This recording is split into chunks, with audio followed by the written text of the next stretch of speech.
శ్రీ శివాయ గురువే నమః. ఆణిముత్యం. ఆత్మయే పరమాత్మ.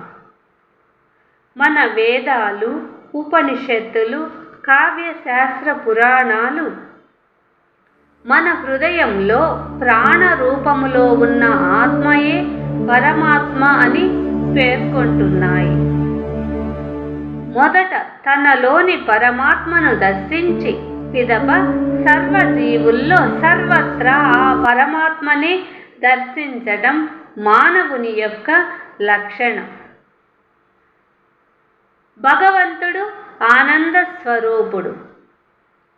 ఒకరిని బాధ పెట్టినప్పుడు ఆ జీవి పడే వేదన దుర్లభం. ఆనంద జీవి అయిన మానవుడు తాను ఆనందిస్తూ తోటి జీవుల్ని ఆనందింపజేస్తూ సర్వత్రా ఆనందాన్నే దర్శించాలి.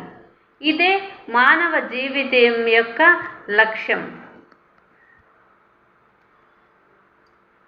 ఈ వీడియో నచ్చితే లైక్ చేయండి, షేర్ చేయండి, సబ్స్క్రైబ్ చేయండి. ఈనాటి ఆణిముత్యం తెలుసుకున్నారు కదా, ఆత్మయే పరమాత్మయని.